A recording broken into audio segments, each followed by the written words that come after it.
Hello guys, welcome to my YouTube channel बायोबॉम institute chemistry.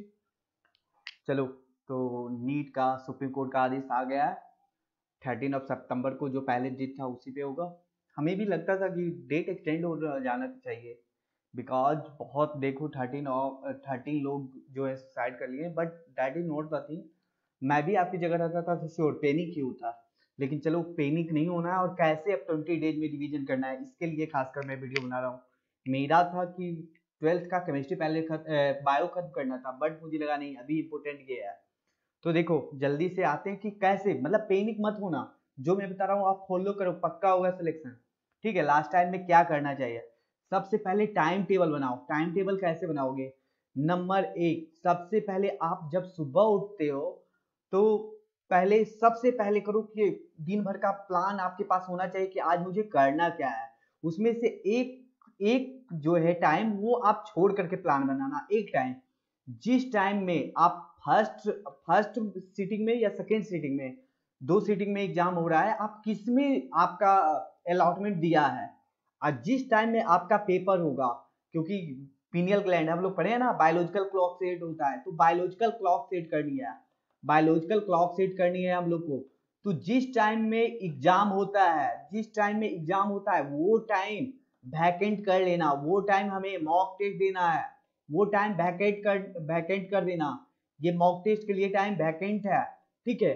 और morning से लेकर के बाकी बिफोर द नून, या फिर आप 10 बजे से एग्जाम दे रहे हो या 2 बजे से दे रहे हो, है ना, और उसके बाद का आप बनाना। ये टाइम बिल्कुल रिजर्व कर लेना कि हमें मॉक टेस्ट देना है, तो टाइम टेबल बना लो। और सबसे पहले मैं बोलूंगा कि जो हार्ड सब्जेक्ट है उसे लेना, क्योंकि सुबह सुबह माइंड फ्रेश होता है। तो जनरली बायो वाला का क्या होता है, फिजिक्स सबसे हार्ड होता है, तो सबसे पहले फिजिक्स करना। उसके बाद कितने लोग का केमिस्ट्री फेवरेट होता है, कितने का बायो फेवरेट होता है, वो हिसाब से आप कर लेना एडजस्ट, मैं बोलूंगा। बट लास्ट में बायो रखो, ज्यादा बेटर है, क्योंकि नहीं भी पढ़ने का मन करेगा। बायो ऐसा सब्जेक्ट आपका रिवाइज ऑलरेडी हो चुका है, तो रिवाइज ही करनी है, थोड़ी बहुत देखनी है। तो वो चीज केवल सबसे लास्ट में बायो पढ़ना मेरे हिसाब से, ठीक है। बाकी आप इसमें कर सकते हो, लेकिन मैं बोलूंगा सबका अलग अलग है। जिसका जो सबसे हार्ड वाला सब्जेक्ट है वो सबसे पहले पढ़ना, ठीक है ना। तो टाइम टेबल हो गया। अब टाइम टेबल के बाद आ जाओ हम लोग का रिवीजन। अब जो रिवीजन करनी है, रिवीजन में सबसे मेन चीज है, इसका नाम ही है रिवीजन। रिवीजन जिसको तुम पढ़ चुके, जिसका विजन आपके पास है, जो चैप्टर आपने खत्म कर दिया अभी तक, उसे रिवीजन करना है। प्लीज प्लीज प्लीज कोई भी न्यू चैप्टर मत पढ़ना। अब अगर अब 4 मार्क्स लाने के चक्कर में, एक क्वेश्चन करने के चक्कर में, 10 क्वेश्चन करने के चक्कर में अगर आप रहोगे कि न्यू चैप्टर पढ़ के कर लें, वो तो गलत होगा ही होगा। जो पीछे आप रिवाइज करके ला सकते थे मार्क्स, वो भी नहीं होगा। तो प्लीज क्या है, please don't start with new chapter, don't start with new chapter. जो आप पढ़ चुके हो अभी तक उसी को रिवाइज करो, उसी को रिवाइज करो। रिवीजन वापस जिसका विजन आपके पास है उसे करना, न्यू चैप्टर बिल्कुल नहीं करना है। और हमेशा अब मैं बोलूंगा एनसीईआरटी के अलावा, एनसीईआरटी और जो आप अलग से जो टीचर नोट नहीं किया लिखा है, जो आपने हॉल ईयर नोट बनाया था कि कौन कौन सा मेन इंपोर्टेंट पॉइंट है, जो भी नोट बना के रखे हो, अगर नहीं बना के रखे हो तो लोग क्या करते हैं, एनसीईआरटी के साइड में ही स्टिक कर लेते हैं। तो वो टाइम है कि उसे आप देखो, कोई भी न्यू नोट ये सब बिल्कुल मत करना, ठीक है। तो ये आ गया रिवीजन। अब थर्ड पॉइंट है mock test. Mock test it is the most important point. First time table तो इंपोर्टेंट है, इससे ज्यादा इंपोर्टेंट पॉइंट मैं जो बनाया हूं आपके लिए 6 पॉइंट, उससे ज्यादा इंपोर्टेंट कोई नहीं, मॉक टेस्ट। और मॉक टेस्ट में मैं बोलूंगा प्लीज जो टेस्ट आप साल भर दिए हो, जो क्वेश्चन आप गलत किए हो, जो भी क्वेश्चन आपका रॉन्ग हुआ था, जो भी क्वेश्चन रॉन्ग हुआ था साल भर जिसे आपने टिक करके रखा है, उसे सबसे पहले इलिमिनेट करो, उसे सबसे पहले इलिमिनेट करके रिवाइज करो।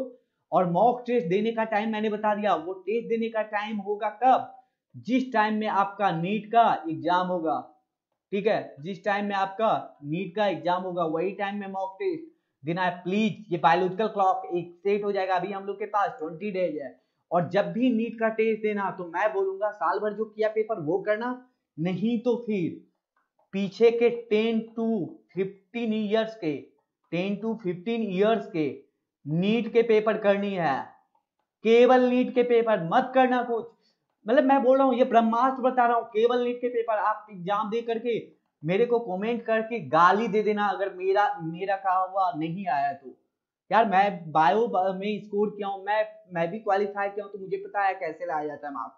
ठीक है, केवल नीट का जो पूछे हुए हैं मॉक टेस्ट में उठाना, एलियन का आता है, दे देता है एलियन वाला नीट का क्वेश्चन बैंक, या जो भी आपके पास क्वेश्चन बैंक है जिसमें पीसीबी तीनों चैप्टर वाइज नहीं, पीसीबी एक सेट उठाना और उसे करना 4 आवर्स, हर दिन 4 आवर्स हमें नीट के क्वेश्चन के लिए देने हैं। नीट के 3 घंटे एग्जाम देना, 1 घंटा एनालाइज करना है, 1 आवर एनालाइज करना है।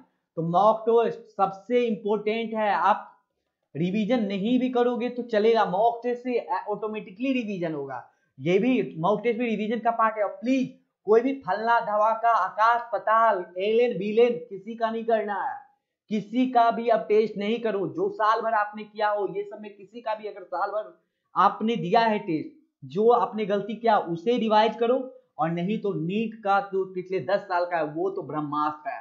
ठीक है गाइस, तो मॉक टेस्ट हो गया। अब आ जाओ लर्निंग फ्रॉम योर मिस्टेक। ये वही था कि जो एनालाइज का पार्ट, जो आपने साल भर मिस्टेक किए हैं, पूरे ऑल ईयर्स जो है आपने जो क्वेश्चन गलत किया है, जो क्वेश्चन गलत किया है वो क्वेश्चन पक्का अगर यहाँ पे गलत हुआ है तो एग्जाम में भी गलत होने की 90% प्रोबेबिलिटी है।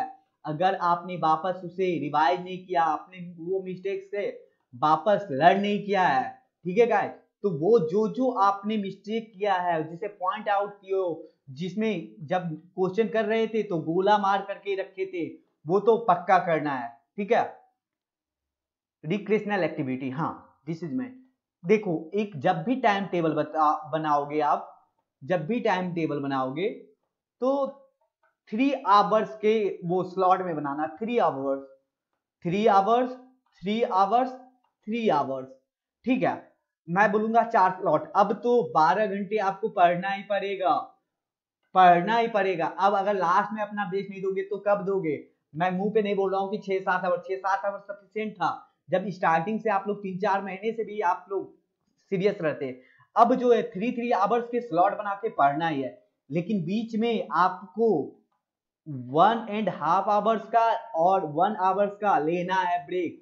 वो ब्रेक में क्या करोगे? जो भी आपकी मनपसंद की एक्टिविटी है, लाइक कोई भी गेम, मैं वीडियो गेम की नहीं बात करूंगा, जो भी पबजी है वो तो बिल्कुल मत खेलो।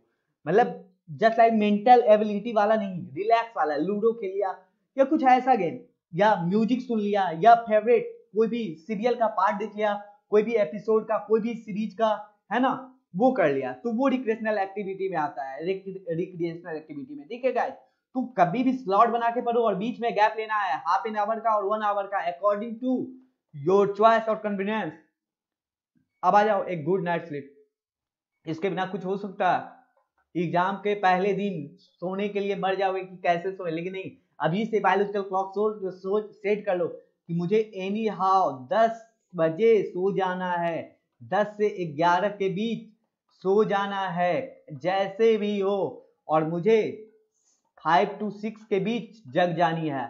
यानी कि हमें 6 से 7 घंटे की एक गुड नाइट स्लीप लेनी है, बिकॉज आप दिन भर जो काम करते हो उसका ये चार्जिंग है। यानी दिन भर आपने जो काम किया, अपने बॉडी को काम करवाया है, उसको रिस्टोर कैसे करोगे एनर्जी को? गुड नाइट लेके। तो क्या केवल मोबाइल केवल चलाओगे, अगर उसे चार्ज नहीं करोगे तो क्या वो काम कर पाएगा? तो ये मोबाइल कितनी देर चलाओगे वो काम करेगा, कितनी देर आपने उसे चार्ज किया है।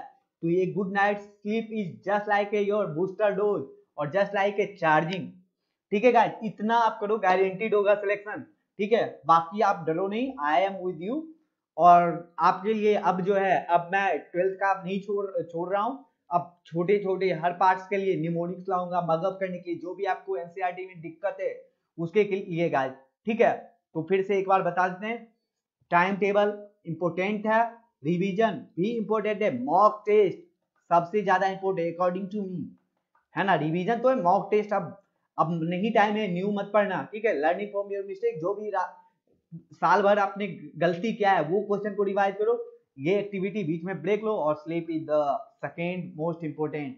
इसे अगर मैं 5 स्टार दूंगा इसे तो 4 स्टार दूंगा, इसे 3 स्टार दूंगा और इसे भी 3 स्टार दूंगा, और ये वाले को भी मैं 5 स्टार दूंगा कि अगर जो गलती की हो उसे वापस सुधार नहीं रहे हो तो फिर वापस गलती बार बार होगा।